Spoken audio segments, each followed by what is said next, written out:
Emily of New Moon by L.M. Montgomery. Chapter 8. Trial by Fire. Aunt Elizabeth drove Emily to school the next morning. Aunt Laura had thought that, since there was only a month before vacation, it was not worthwhile for Emily to start school. But Aunt Elizabeth did not yet feel comfortable with a small niece skipping around New Moon, poking into everything insatiably, and was resolved that Emily must go to school to get her out of the way. Emily herself, always avid for new experiences, was quite keen to go, but for all that she was seething with rebellion as they drove along. Aunt Elizabeth had produced a terrible gingham apron and an equally terrible gingham sunbonnet from somewhere in the New Moon garret, and made Emily put them on. The apron was a long sack-like garment, high in the neck, with sleeves. Those sleeves were the crowning indignity. Emily had never seen any little girl wearing an apron with sleeves.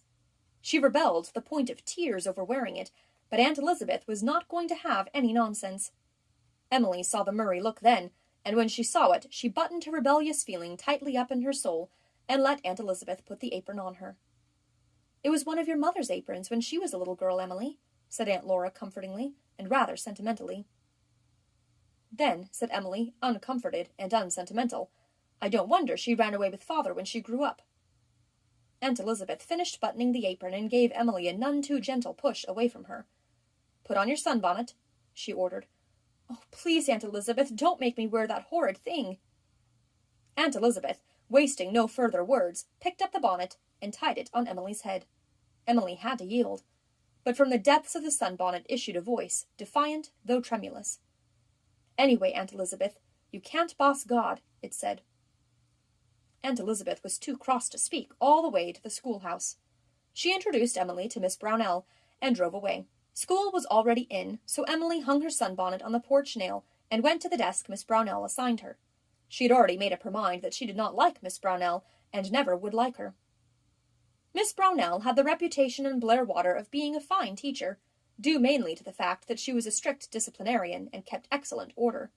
She was a thin, middle-aged person with a colorless face, prominent teeth, most of which she showed when she laughed, and cold, watchful gray eyes, colder even than Aunt Ruth's. Emily felt as if those merciless agate eyes saw clean through her to the core of her sensitive little soul. Emily could be fearless enough on occasion, but in the presence of a nature which she instinctively felt to be hostile to hers, she shrank away in something that was more repulsion than fear. She was a target for curious glances all the morning. The Blairwater school was large, and there were at least 20 little girls of about her own age. Emily looked back curiously at them all, and thought the way they whispered to each other behind hands and books when they looked at her very ill-mannered. She felt suddenly unhappy and homesick and lonesome. She wanted her father, and her old home, and the dear things she loved. "The New Moon girl is crying," whispered a black-eyed girl across the aisle, and then came a cruel little giggle. "What is the matter with you, Emily?" said Miss Brownell suddenly and accusingly. Emily was silent. She could not tell Miss Brownell what was the matter with her, especially when Miss Brownell used such a tone. "When I ask one of my pupils a question, Emily, I am accustomed to having an answer. Why are you crying?" There was another giggle from across the aisle. Emily lifted miserable eyes, and in her extremity fell back on a phrase of her father's. "It is a matter that concerns only myself," she said. A red spot suddenly appeared in Miss Brownell's sallow cheek. Her eyes gleamed with cold fire. "You will remain in during recess as a punishment for your impertinence," she said, but she left Emily alone the rest of the day. Emily did not in the least mind staying in at recess, for, acutely sensitive to her environment as she was, she realized that, for some reason she could not fathom, the atmosphere of the school was antagonistic. The glances cast at her were not only curious, but ill-natured. She did not want to go out to the playground with those girls. She did not want to go to school in Blairwater. But she would not cry any more. She sat erect and kept her eyes on her book. Suddenly a soft, malignant hiss came across the aisle.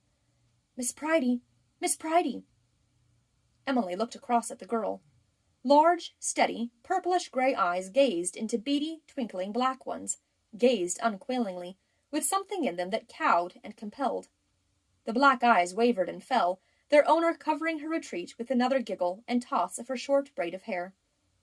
"I can master her," thought Emily, with a thrill of triumph. But there is strength in numbers, and at noon hour Emily found herself standing alone on the playground facing a crowd of unfriendly faces. Children can be the most cruel creatures alive. They have the herd instinct of prejudice against any outsider, and they are merciless in its indulgence.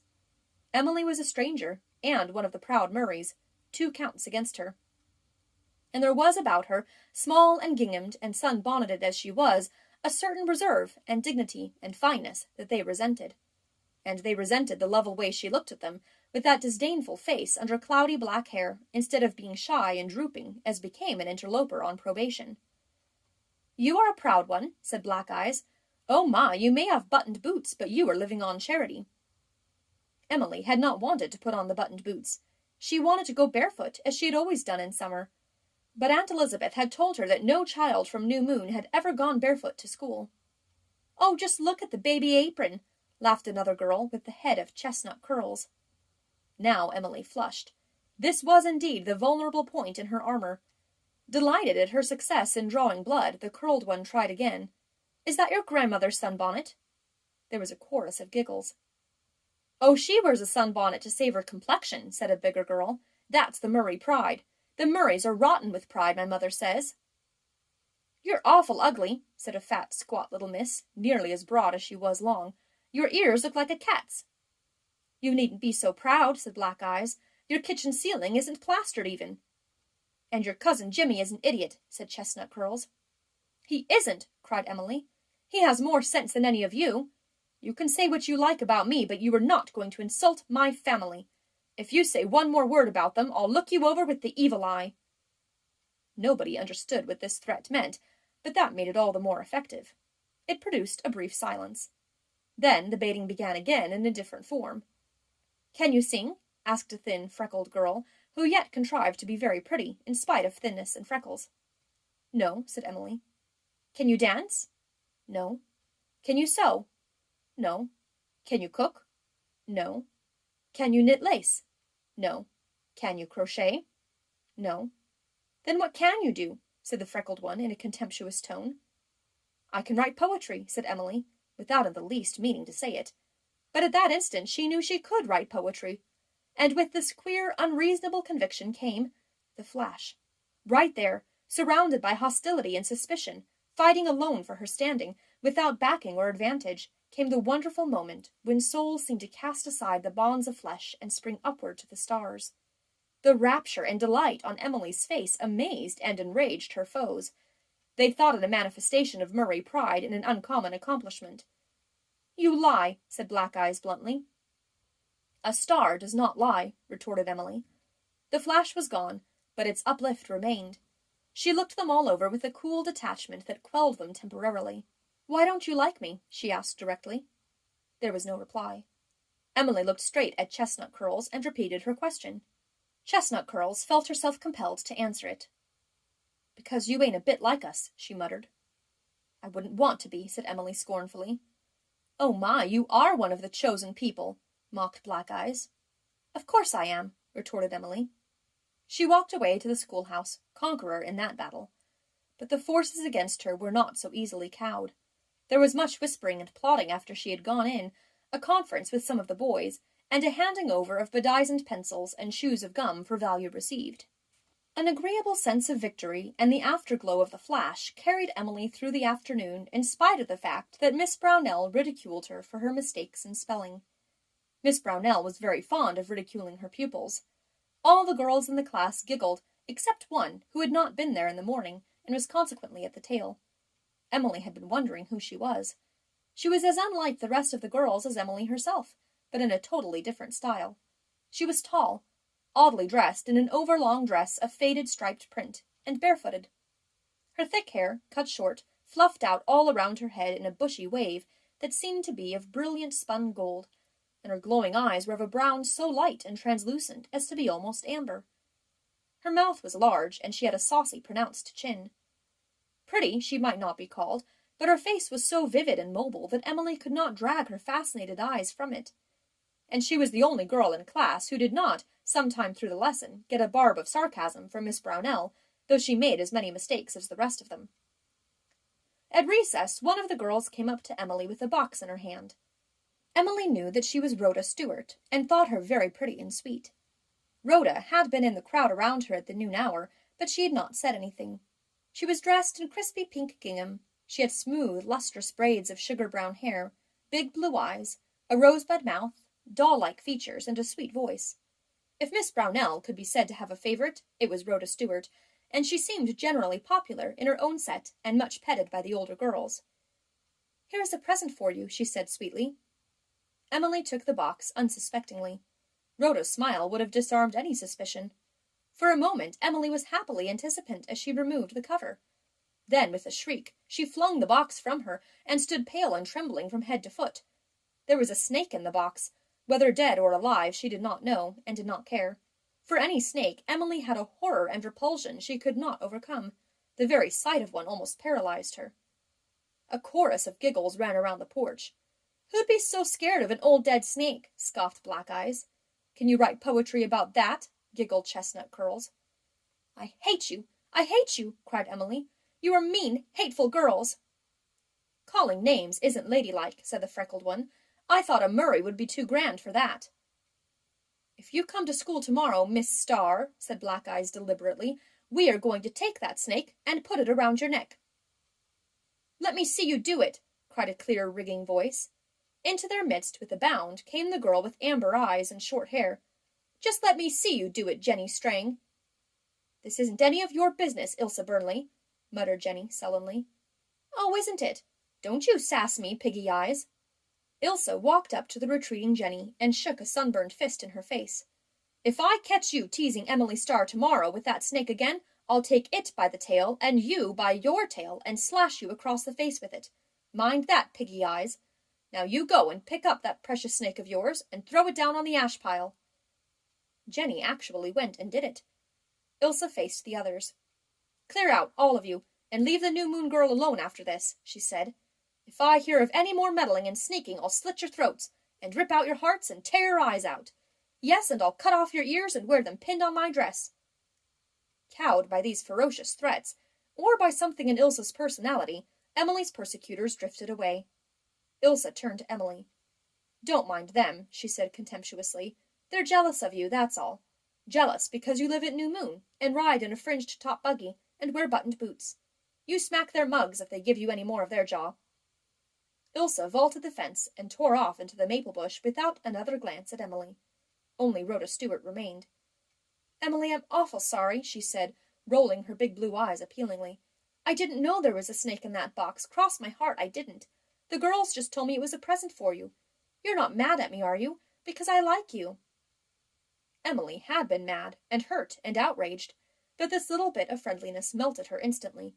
In a moment, she and Rhoda had their arms around each other, parading across the playground. "I'm going to ask Miss Brownell to let you sit with me," said Rhoda. "I used to sit with Annie Gregg, but she's moved away. You'd like to sit with me, wouldn't you?" "I'd love it," said Emily warmly. She was as happy as she had been miserable. Here was the friend of her dreams. Already she worshipped Rhoda. "We ought to sit together," said Rhoda importantly. "We belong to the two best families in Blairwater. Do you know that if my father had his rights, he would be on the throne of England?" "England," said Emily, too amazed to be anything but an echo. "Yes, we are descended from the kings of Scotland," said Rhoda, "so of course we don't associate with everybody. My father keeps store, and I'm taking music lessons. Is your Aunt Elizabeth going to give you music lessons?" "I don't know." "She ought to. She is very rich, isn't she?" "I don't know," said Emily again. She wished Rhoda would not ask such questions. Emily thought it was hardly good manners. But surely a descendant of the Stuart kings ought to know the rules of breeding if anybody did. "She's got an awful temper, hasn't she?" asked Rhoda. "No, she hasn't," cried Emily. "Well, she nearly killed your cousin Jimmy in one of her rages," said Rhoda. "That's true. Mother told me. Why doesn't your Aunt Laura get married? Has she got a beau? What wages does your Aunt Elizabeth pay your cousin Jimmy?" "I don't know." "Well," said Rhoda, rather disappointedly, "I suppose you haven't been at New Moon long enough to find things out, but it must be very different from what you've been used to, I guess. Your father was as poor as a church mouse, wasn't he?" "My father was a very, very rich man," said Emily deliberately. Rhoda stared. "I thought he hadn't a cent." "Neither he had. But people can be rich without money." "I don't see how. But anyway, you'll be rich some day. Your Aunt Elizabeth will likely leave you all her money, Mother says. So I don't care if you are living on charity. I love you, and I'm going to stick up for you. Have you got a beau, Emily?" "No," cried Emily, blushing violently and quite scandalized at the idea. "Why, I'm only 11." "Oh, everybody in our class has a beau. Mine is Teddy Kent. I shook hands with him after I'd counted 9 stars for 9 nights without missing a night. If you do that, the first boy you shake hands with afterwards is to be your beau. But it's awful hard to do. It took me all winter. Teddy wasn't in school today. He's been sick all June. He's the best-looking boy in Blairwater. You'll have to have a beau too, Emily." "I won't," declared Emily angrily. "I don't know a thing about beaux, and I won't have one." Rhoda tossed her head.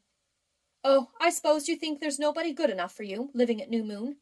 Well, you won't be able to play clap in and clap out if you haven't a beau."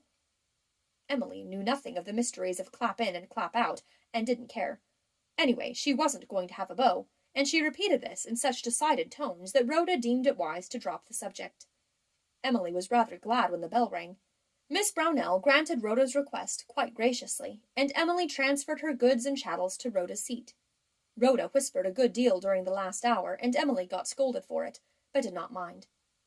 "I'm going to have a birthday party the first week in July, and I'm going to invite you, if your aunts will let you come. I'm not going to have Ilse Burnley, though." "Don't you like her?" "No. She's an awful tomboy. And then her father is an infidel, and so's she. She always spells God with a little g in her dictation. Miss Brownell scolds her for it, but she does it right along. Miss Brownell won't whip her because she's setting her cap for Dr. Burnley, but Ma says she won't get him because he hates women. I don't think it's proper to associate with such people. Ilse is an awful wild, queer girl, and has an awful temper. So has her father. She doesn't chum with anybody. Isn't it ridiculous the way she wears her hair? You ought to have a bang, Emily. They're all the rage, and you'd look well with one because you've such a high forehead. It would make a real beauty of you. My, but you have lovely hair, and your hands are just lovely. All the Murrays have pretty hands, and you have the sweetest eyes, Emily." Emily had never received so many compliments in her life. Rhoda laid flattery on with a trowel.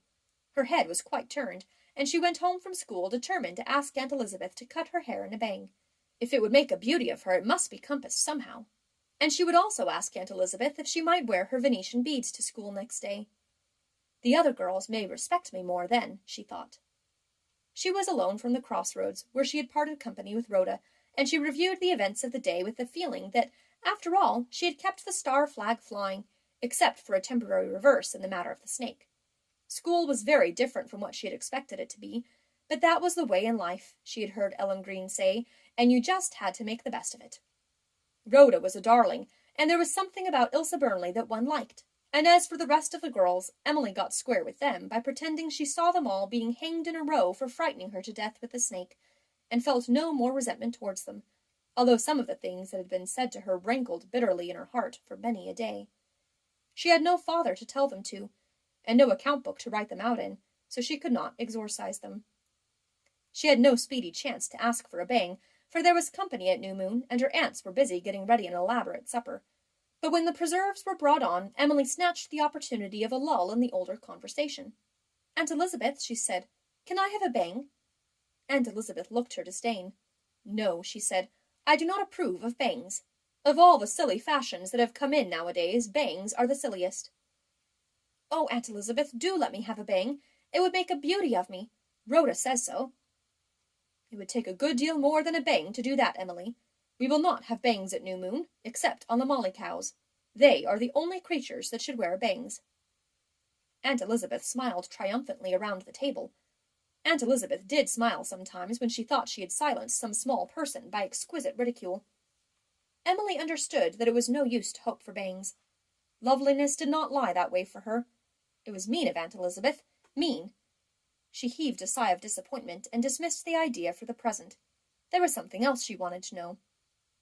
"Why doesn't Ilse Burnley's father believe in God?" she asked. "'Cause of the trick her mother played him," said Mr. Slade with a chuckle.